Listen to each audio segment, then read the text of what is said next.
Across the Cumberland Plateau of eastern Kentucky, in the small thousands of cliffs and gorges that the Pottsville sandstone has been weathering for 200 million years, the rock has been carving itself out, layer by careful layer, into a particular kind of natural shelter that the geologists call a rock house. The rock houses form by a slow, patient process. The harder cap rock of pure quartzitic sandstone, the kind that holds together in massive resistant ledges, sits on top of softer interbedded sandstone and shale. The softer rock weathers more rapidly. Over geological time, the softer rock erodes back under the cap, leaving a horizontal alcove sometimes hundreds of feet long, 20 or 30 feet deep, and 10 to 30 feet high, with the cap rock holding up a permanent dry roof above. Human beings have been using the Cumberland Plateau rock houses by the careful work of 3 generations of regional archaeologists for at least 12,000 years. The Paleo-Indian peoples used them as cold-weather refuges. The archaic peoples used them as semi-permanent residential sites.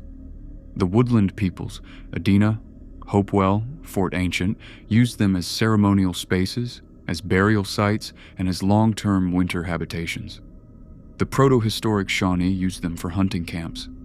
Daniel Boone and his small, careful generation of frontier hunters used them as cold-weather shelter on long bear hunting expeditions in the 1770s and 1780s. Civil War-era irregular bands, both Union and Confederate, used the most remote rock houses as small, careful hideouts during the long, bitter guerrilla war that racked eastern Kentucky between 1861 and 1865. Moonshiners used them through the early 20th century as small, careful production sites for the small, careful Appalachian craft of distilling. Squatters and small farming families used them through the Depression as emergency shelter when the homestead cabins they lived in had been lost to bank foreclosure or to the slow, careful encroachment of coal company land grabs. By the second half of the 20th century, most of the rock houses had been forgotten. The Daniel Boone National Forest, which was established in 1937 and which holds the largest concentration of public land rock houses in the eastern United States, has formally cataloged approximately 3,000 of them. The actual number of rock houses in the larger Cumberland Plateau region, counting public, private, and corporately owned coal land, is, by every careful estimate, somewhere between 15 and 20,000. I had been quietly documenting one of them, a particular rock house on a small, unnamed tributary of the North Fork of the Kentucky River in southeastern Letcher County, since the spring of 1995. I have, since the morning of the 19th of October, 2025, been living in it. My name is Ezra Tackett. I am 55 years old. I had been, until my retirement in the spring of 2024, a Kentucky history teacher at Hazard Independent Middle School in Hazard, Kentucky, for 28 years. I had been, on the side, an amateur archaeologist of the rock houses of the Cumberland Plateau for 30 years. This is how the small, forgotten sandstone alcove that the people of this part of Kentucky had been quietly using as a cold-weather refuge for 120 centuries became, in the world that has come, the place I have been completely unseen by another human being for the last 198 days. I want to tell you about the rock house, because the rock house is the thing that has, in nearly 7 months, made every other detail of this account possible. The rock house sits on a small unnamed cliff in a small unnamed drainage about 18 miles south of Hazard, Kentucky, in a corner of southeastern Letcher County that, by the small, careful inattention of every modern bureaucracy, does not appear on any current hiking map, any current land use survey, any current Daniel Boone National Forest interpretive guide, or any current Kentucky Department of Tourism brochure. The drainage is on private land that has been in the same family, a small, careful Letcher County family named the Halberts, since 1881. And the Halberts have, in the 4 generations I have been quietly aware of them, been the kind of family that did not take kindly to trespass. I had been the small exception. I had become friends with the youngest Halbert, a man named Mose Halbert, in 1994, when I was a young teacher, and Mose had been my next-door neighbor in Hazard. Mose was 12 years older than me, and Mose was, in the small, careful way of southeastern Kentucky men of his generation, a quiet and watchful person who had taken some time to decide whether I was worth his trust. He had decided by the spring of 1995 that I was. He had taken me up to the family's old hunting cabin on the property in March of that year. He had pointed at the small, unmaintained trail that ran up the south side of the drainage and told me that there was something up there a fellow like you might want to see. I had walked up the trail the following Saturday. I had found the rock house. The rock house is approximately 210 feet long, 28 feet deep at its maximum interior depth, and 23 feet high at the peak of its dry overhang. The rock house opens to the south, which means that in winter, it catches the low southern sun and holds the warmth of that sun in the back wall well into the evening. The rock house sits on a small ledge 80 feet above the unnamed creek below, with a sheer 200-foot cap-rock cliff above. The rock house is approached from below by a single narrow natural ledge that runs about a quarter mile from the small clearing at the head of the drainage to the western edge of the rock house opening. The ledge varies in width between 3 feet at its widest and about 14 inches at its narrowest. The narrow points of the ledge are, by my own quiet measurement over 30 years, the kind of passage that requires careful attention from a person carrying any kind of substantial pack and that completely defeats anyone who is not, in the small, careful sense of the word, ambulatory. The dead, by every observation I have made of them in 7 months, cannot navigate the ledge. The rock house has, on its floor, the substantial archaeological deposit of 12,000 years of human occupation. I had quietly cataloged the deposit over 30 years. I had, by my own careful judgment in 1995, decided not to report the rock house to either the Kentucky Heritage Council or the Forest Service, because the academic literature already had hundreds of similar sites well documented, and because reporting this one would, by every reasonable inference from how reported sites had been treated in eastern Kentucky in the 1990s, have brought the kind of attention from artifact collectors and looters that the site had been spared by its 100-year obscurity. Mose Halbert had agreed with me. Mose's father, Pap Halbert, had agreed with me. Pap Halbert's son, Russell, who had inherited the property when Pap died in 2009, had agreed with me. Russell had, in 2011, formally given me a small, careful written easement for personal recreational access to the property in exchange for my agreement to do the small set of historical research work that the family had been wanting done on their own genealogy. I have been, since 1995, the only person who has been visiting the rock house. Mose died of lung cancer in 2018. Russell Halbert is, by relayed information through the radio network in February, alive at a small, fortified family compound on the larger Halbert property 6 miles south of the rock house. Russell is, by his last relayed message to me 3 weeks ago, expecting that I will come down to visit when conditions permit. I had spent 30 years quietly making the rock house habitable.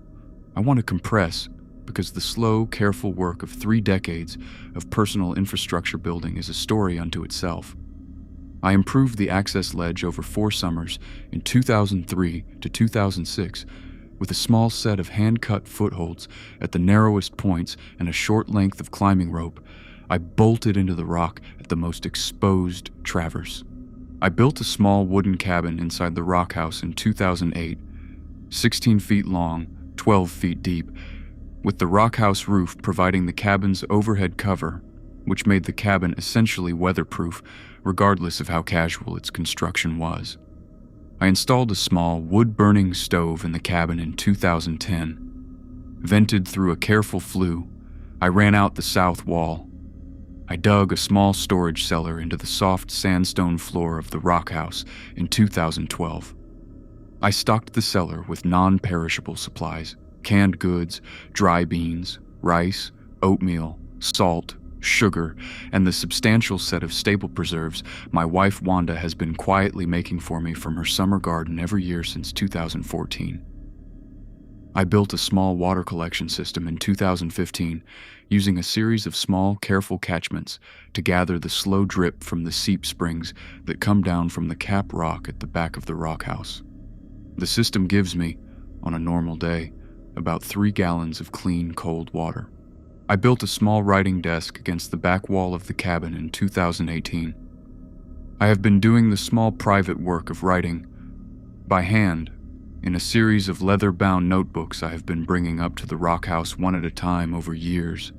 A small comprehensive history of the human use of this rock house, drawing on the archaeological deposits in the floor, the historical record of the region, and the small, careful, private knowledge of the Halbert family that Mose, Pap, and Russell have all shared with me.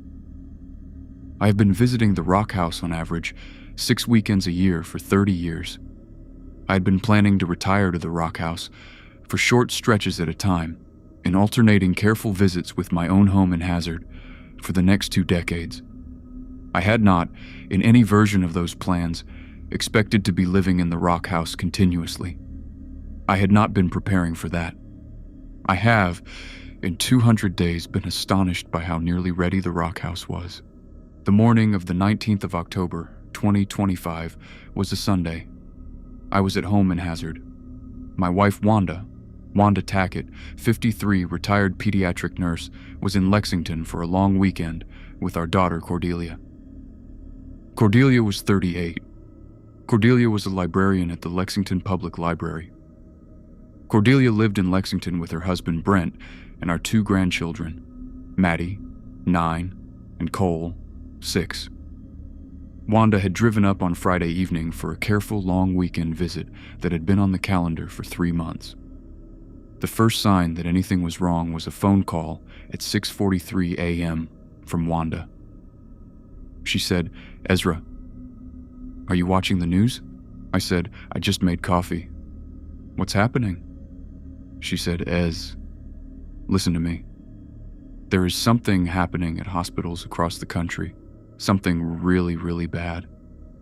I have been awake for an hour watching this. Cordelia and Brent and the kids are awake. We are going to lock the house. Where do you want to go?" I said. "Wanda, the rock house." She said, "Of course, yes, of course. Listen to me. Take everything from the pantry. Take the truck up the holler road. Don't try to come up to Lexington. The roads will be... we will figure out how to find each other. Russell will know where you are. Russell will know how to find me." I said, "Wanda, I love you." She said, "I love you too, hurry." I packed in 25 minutes. I packed every shelf-stable thing in my pantry, my late father's hunting rifle and 4 boxes of ammunition, the small pistol I'd kept in my dresser drawer since 1998, every gallon of water I'd stockpiled in my basement, my mother's wedding ring, the small framed photograph of Wanda and me on our 30th anniversary trip to Charleston in 2023, the small notebook I'd been keeping for 3 years on Wanda's family genealogy as a retirement gift for her, 3 changes of clothes, my reading glasses, my CPAP machine, and the small set of master notebooks I had been keeping for 30 years on the rock house archaeology. I drove the 18 miles to the Halbert property at 7:30 a.m. I parked at the small turnaround at the head of the holler road. I locked my truck. I made 8 trips up the access ledge with my supplies between 8 a.m. and 1 p.m. I was inside the rock house with the door of the cabin closed behind me at 1:23 p.m. on the afternoon of the 19th of October 2025. I have, in the 198 days since, never seen another human being from the position of the rock house. I want to compress, because the daily texture of nearly 7 months alone in a sandstone rock house on a Cumberland Plateau cliff is its own slow, careful story. I ate from the substantial pre-stocked supplies in the cellar, supplemented by my packed pantry and by the careful seasonal foraging that the Cumberland Plateau supports. I knew, by the small, careful professional knowledge of a 30-year amateur naturalist, the small, careful set of edible plants and mushrooms in this drainage. I knew where the ramps came up in early spring. I knew where the small, careful patches of pawpaws fruited in September. I knew where the morels came up after the redbud bloom. I knew where the chicken of the woods grew on the standing dead oaks at the head of the drainage. I supplemented further with hunting. I shot 2 white-tailed deer in November and 1 in February, by the small, careful skill of a Letcher County boyhood that had taught me to hunt before it had taught me to read. I processed the animals on the small, careful butchering table I had set up at the back of the rock house. I smoked the meat in a small smokehouse I built into a natural recess of the cliff face about 20 feet east of the rock house opening. The meat fed me, as carefully preserved jerky and smoked cuts, for substantial parts of the winter. I drew water from the catchment system. I heated the cabin with the small wood stove, fueled by the substantial supply of split firewood I had been quietly accumulating in a small woodshed under a separate overhang about 50 feet east of the rock house for 10 years. I had, by my count in November, approximately 4 cords. It got me through the winter with about a half cord to spare. I read. I had brought on this trip 20 books from my home library. I had at the rock house, from years of accumulation, perhaps 100 more. I read most of them. I worked. I have, in 200 days, finished the small, careful project of the rock house history I had been working on for 15 years. The manuscript is, by my count this morning, 412 handwritten pages. I am going to take it with me when I leave. I will, in some version of the world that comes, find a way to put it into more permanent form. I have been writing, also, this account. I made my first radio contact on the morning of the 24th of November. I had brought, in my packing on the 19th of October, a small portable shortwave radio that Wanda had bought me for my 50th birthday in 2020, and that I had been keeping at the rock house for the last 5 years. The radio was a small Texan, PL880. I had rigged a wire antenna out the small ventilation gap above the cabin door. The radio picked up, on the morning of the 24th of November, a small daily check-in being run by a man named Ennis Dalrymple, who was 67 years old, who had been a retired Methodist minister from Whitesburg, Kentucky before the outbreak, and who had been holding together, since the 3rd week of October, a small, careful network of about 22 operators across southeastern Kentucky and the small set of adjoining counties in southwestern Virginia and northeastern Tennessee. I joined Ennis's network on the 2nd day after I found him. Through Ennis's network, I confirmed in the 2nd week of December that Wanda was alive at a small fortified community at a former Boy Scout camp called Camp Wilderness in the small village of Whitesburg, 28 miles south of Lexington. Wanda and Cordelia and Brent and Maddie and Cole had walked out of Lexington in mid-November with a small, organized group of survivors who had organized themselves around the small Lexington Catholic school that Cordelia's children had attended. The walk had been, by Wanda's careful, relayed account, the most difficult thing she had ever done. The group had lost 2 of its 43 members on the 4-day walk. Wanda and the family had, by the careful welcome of the Camp Wilderness community, been taken in immediately. I confirmed in early February that my son Jed, who was 35, who had been working as a graphic designer in Cincinnati, and who had been, since our small, careful family conflict over a property sale disagreement in 2022, in a long, careful period of distance from us, was alive at a small, fortified neighborhood in the Hyde Park area of Cincinnati. Jed and I have been exchanging weekly messages through Ennis's relays since the 2nd week of February. We have, in the careful relayed work of the last 3 months, become reconciled. I want to put on the page that the small, careful family conflict that had been the small organizing pain of my last 3 years had, in extremity, by the small grace of a catastrophe and the small grace of 2 people who decided they did not want to die without speaking to each other again, ended. I am at peace with my son again. I am at peace with my son for the rest of my life. I am leaving the rock house in 26 days, on the morning of the 30th of May. I am going to walk 30 miles north on a route Ennis has helped me plan, to Camp Wilderness. I am going to walk in 2-day stages, with an overnight stop at the small Halbert family compound where Russell has agreed to host me. I'm going to spend the rest of the spring and the summer at Camp Wilderness with Wanda and Cordelia's family. I am, by the careful planning of the last 6 weeks, going to come back to the Rock House in the fall. I am going to come back because the Rock House, by every measure of what it is too valuable a piece of survival infrastructure to abandon.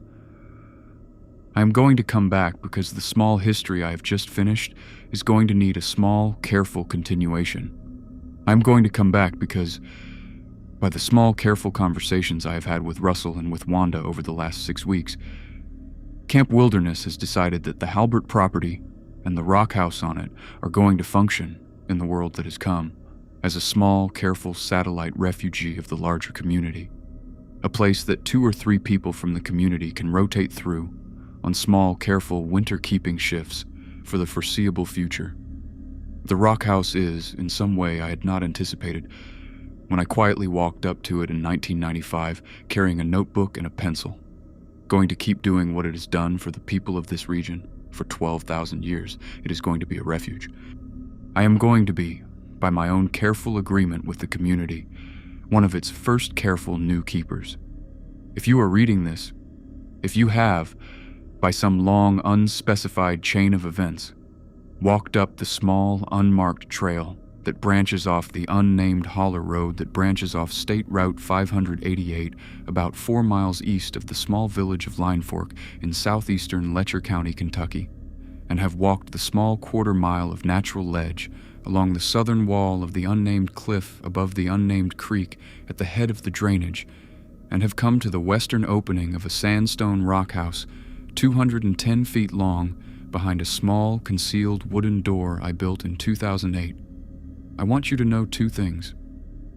The first is that the Rock House is one of the safest small fortifications in the Cumberland Plateau. The narrow ledge defeats every dead approach. The cap rock above defeats every approach from above. The cliff below defeats every approach from below. The interior is dry, defensible, and substantially stocked. The cabin has a wood stove. The cellar has, by my count this morning, approximately 120 days of remaining food at one person's careful ration, plus the small surplus I'm leaving for any future tenant. The water catchment works. The smokehouse works. The substantial library is on the small set of shelves I built into the back wall. The small concealed key to the cabin door is hidden in a small natural pocket in the rock house wall about 3 feet north of the cabin's southwest corner. A pocket I marked in 2008 with a small, careful piece of charcoal that has, by every measure I've given it over 17 years, never washed away. The radio frequency for Ennis Dalrymple's network is written on a small index card I am leaving on the writing desk. If you join the network and tell Ennis that Ezra Tackett sent you, he will know what to do. The second is that the small, forgotten rock houses of the Cumberland Plateau and the small, careful sister features of the larger American sandstone country, the rock houses of West Virginia and southern Ohio, the alcoves of the Mogollon Rim and the Colorado Plateau, the bluffs of the Ozarks, the cliff dwellings of the Southwest, are, in the world that has come, one of the largest unrecognized inventories of natural, defensible space in the country. The features were used by every measure of the archaeological record, continuously by human beings, for between 5,000 and 12,000 years before the arrival of the modern world. The features are still there. The geological process that made them is still making them.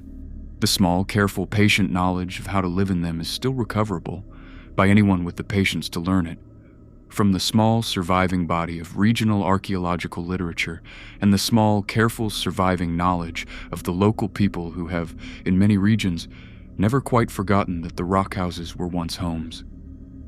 If you are within walking distance of one, find it. Test the access. Look at the floor. Look at the back wall. Look at the small, careful evidence, if it is there, that other people have lived here before you. Honor that evidence. Add yours to it. The rock houses are the small, careful inheritance of 120 centuries of people who lived in this part of the world before any of us. The rock houses will, by the small, patient geological process that made them, still be here 120 centuries from now. Live in one, in extremity, The people who lived in them before you would have understood exactly why. The morning is bright.